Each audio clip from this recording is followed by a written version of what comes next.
जिस गन्ने से गुड़ इतना काला होता है उसकी चीनी इतनी सफेद कैसे हो गई? केमिकल्स उसमें डाले जाते हैं। और मैं एक चीनी मिल के अधिकारी जो मैनेजर है, मैं उनकी बात आपको बता रहा हूं। उन्होंने कहा कि मुझे लगभग 12 साल हो गए चीनी मिल में काम करते हुए, और जब से मैंने काम करना शुरू कर दिया चीनी मिल में, तभी से मैंने घर में चीनी लाना ही बंद कर दिया। मैं तब से अपने बच्चों को चीनी खिलाता ही नहीं हूं, जबकि नौकरी से सैलरी वहीं से मिलती है, मगर चीनी नहीं। मैंने कहा कि आखिर कौन सी घटना घटी जिसके कारण से आपने ऐसा किया?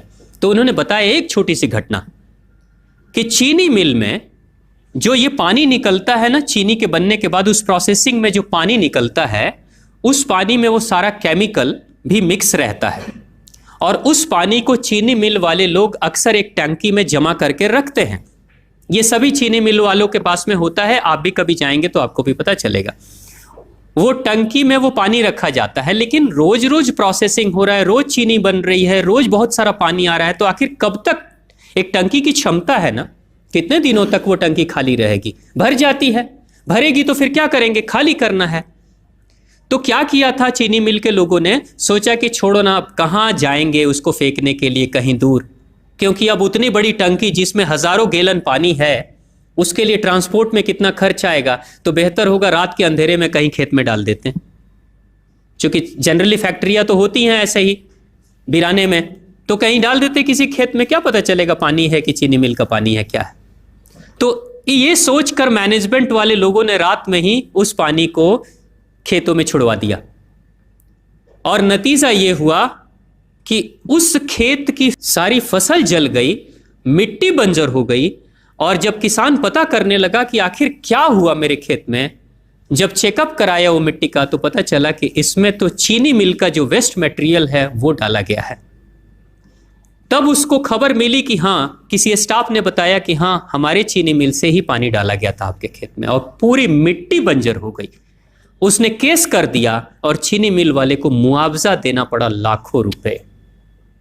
तभी से वो स्टाफ कहते हैं कि जो मिट्टी को बंजर कर दे वो इंसान के शरीर में जाए तो क्या करेगी। उसी के बाद से मैंने अपने घर में चीनी लाना बंद कर दिया। और सच्चाई है, लगभग अगर आप देखेंगे तो अंग्रेजों के आने के समय अंग्रेज पहला चीनी मिल इन्होंने भारत में ही लगाया था।